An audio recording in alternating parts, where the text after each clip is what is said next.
കടിയന്റെ മോൻ എന്റെ ഗുഹയിൽ കുത്തി വരച്ചു. എന്നിട്ട് താൻ എന്ത് ചെയ്തു? ഒന്നും ചെയ്തില്ല. കടിയന്റെ മോനല്ലേ.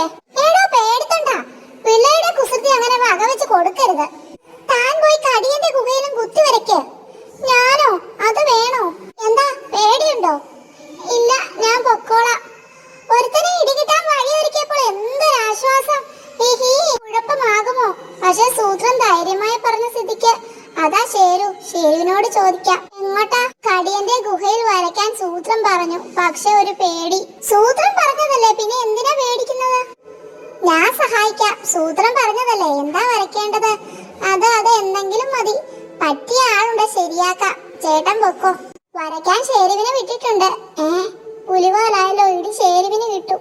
കുഴപ്പമാവും മുമ്പ് പോയി കടിയനോട് മാപ്പ് പറയാം. അതാ കടിയൻ. ക്ഷമിക്കണം ചേട്ടാ, ഗുഹയിൽ കുത്തി വരച്ചതിന് ഷേരുവിനെ ഇടിക്കരുത്. കുത്തി വരയ്ക്കാനാണോ താൻ ഷേരുവിനെ വിട്ടത്? അത് തനിക്ക് ആ ഗുഹ വൃത്തികേടാക്കണോ അല്ലേ?